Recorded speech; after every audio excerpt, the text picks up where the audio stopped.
Naku, wala yun. Kami na po pa, matagal na. Di awal film, kita diperkenalkan dengan sosok seorang pria bernama Domeng. Dia dikenal luas oleh masyarakat di kampungnya sebagai seseorang yang cukup dihormati. Suatu ketika, sebuah tragedi terjadi. Domeng diwasalam oleh orang tak dikenal.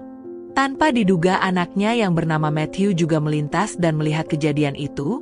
Dia sedih dan memeluk ayahnya yang sudah wasalam. Tak lama kemudian, datanglah Robert, seorang sahabat lama Domeng.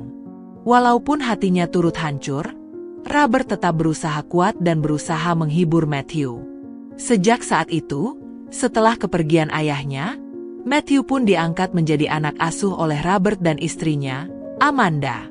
Keduanya menyambut Matthew dengan penuh kasih sayang. Bahkan putri mereka, yang bernama Mika, juga merasa senang dengan kehadiran Matthew di keluarga mereka. Hai Matthew, may bago mo family. Waktu berlalu begitu cepat. Kini mereka sudah remaja dan lulus menjadi sarjana hukum dengan nilai terbaik. Orang tua mereka begitu bahagia dan merayakan kelulusan anak-anaknya di rumah. Mika kini sudah remaja dan menjadi gadis yang sangat cantik. Perlahan-lahan dia juga mulai tertarik dengan Matthew. Dia pun curhat pada ibunya dan mengaku sudah jatuh hati pada Matthew. Amanda tidak keberatan dengan perkataan anaknya. Lagi pula Matthew juga anak yang baik. Namun di sisi lain Matthew tidak sependapat dengan Mika. Dia sudah menganggap Mika sebagai adiknya sendiri. Mengetahui penolakan itu, Mika tidak mundur. Justru dia malah bertambah agresif pada Matthew. Dia bahkan maju duluan meski di tempat keramaian. Usaha Mika tidak sia-sia. Dia berhasil mengajak Matthew pusrang sampai Glory di sebuah hotel. Pagi harinya mereka pulang bersama.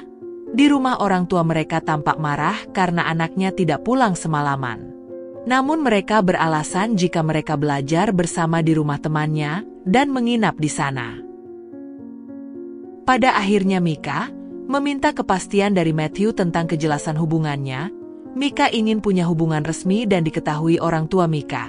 Namun Matthew mengatakan belum siap jika sampai hubungan ini diketahui banyak orang.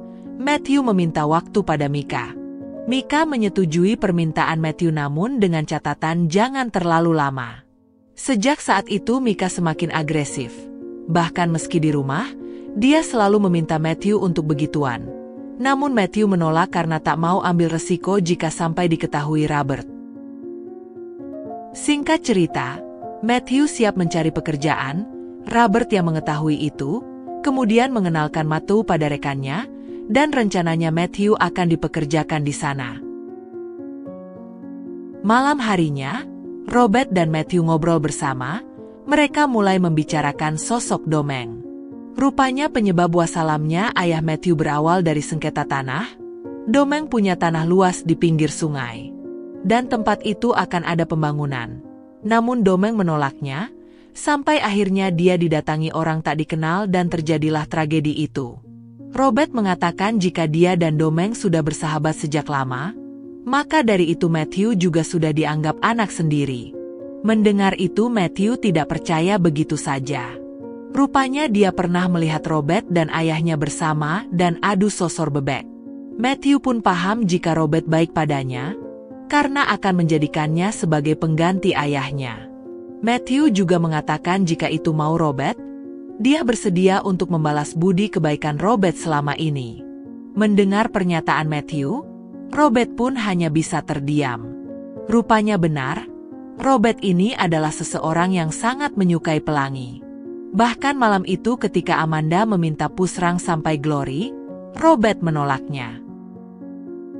Di sisi lain Mika benar-benar berharap jawaban dari Matthew. Dia sangat perhatian padanya. Namun Matthew masih belum siap dan meminta tambahan waktu untuk berpikir. Namun semenjak obrolan tempo hari, Robert dan Matthew bertambah dekat. Apalagi kini Matthew sudah mulai bekerja bersama di kantor. Namun Amanda justru berbicara pada Matthew dan mengatakan jika dia sudah tahu hubungannya dengan Mika. Amanda juga meminta Matthew untuk segera memberi Mika keputusan. Malam harinya Matthew menemui Mika. Di sana Matthew mengatakan jika dia tak mau mengecewakan ayah Mika jika sampai dia tahu hubungan mereka. Mendengar itu Mika marah pada Matthew. Bagi Mika, Matthew hanya memikirkan Robert dan tak peduli dengan perasaannya. Perdebatan tak berlangsung lama. Sampai akhirnya mereka malah mengulangi kejadian yang dulu. Namun saat selesai, Robert memergoki Matthew keluar dari kamar Mika. Dari situlah Robert berpikir ada yang tidak beres di rumahnya. Pagi harinya saat di kantor, Robert tampak kesal pada Matthew dan terus-terusan memberikan pekerjaan tanpa henti. Matthew yang tak terima, menemui Robert dan terjadi perdebatan antara keduanya. Namun pada akhirnya mereka malah pusrang sampai Glory bersama. Sejak itu Robert kembali baik pada Matthew. Dan berkali-kali kejadian yang kemarin terjadi terus-terusan terulang. Namun kebahagiaan itu tak berlangsung lama. Keluarga Robert gempar saat Mika mengaku jika dirinya sedang tekdung. Robert pun murka dan ingin membogem Matthew. Namun Amanda menenangkan Robert dan mengatakan satu-satunya cara untuk menutupi aib adalah dengan menikahkan Mika dengan Matthew. Robert sebenarnya tidak setuju dengan itu, dan Amanda menanyakan alasannya pada Robert. Namun Robert tak bisa menjawabnya. Masalah bertambah kacau ketika Mika melihat dengan mata kepalanya sendiri rahasia Robert dengan Matthew. Seketika hati Mika hancur. Matthew mencoba mengejarnya dan mencoba menjelaskannya. Namun Mika tak peduli dan pergi dari sana. Mika mengadu pada Amanda tentang apa yang dia lihat. Amanda murka pada Robert. Sebenarnya Amanda sudah tahu rahasia Robert dengan Domeng dulu, namun Amanda mencoba sabar dan memaafkan Robert. Namun kali ini Amanda benar-benar tidak bisa memaafkan Robert lagi. Esok harinya, Matthew menemui Amanda. Dia meminta maaf padanya atas kebodohannya. Di sana Amanda berpesan pada Matthew agar membuat Mika bahagia. Hanya itu mau Amanda. Dan Amanda meminta Matthew segera menikahi Mika di luar negeri. Matthew berjanji akan membahagiakan Mika seperti yang Amanda minta. Tak lama Matthew bertemu dengan Robert. Dia meminta maaf pada Robert dan ingin mengakhiri semua ini. Kebahagiaan Mika dan anaknya lebih penting. Robert benar-benar putus asa. Dia ditinggal semua orang yang disayanginya. Dan pada akhirnya Robert nekat muasalam dirinya sendiri. Paginya pemakaman Robert dilaksanakan dihadiri Amanda, Mika, Matthew dan rekan kerja Robert. Dan pada akhirnya Mika dan Matthew benar-benar menikah di luar negeri dan hidup bahagia. Dan film pun berakhir. Itulah tadi alur cerita film yang berjudul My Father, Myself. Semoga kalian terhibur. Mohon maaf jika ada salah kata. Jangan lupa untuk tinggalkan komen, jempol dan subscribe. Sampai jumpa di video kami selanjutnya.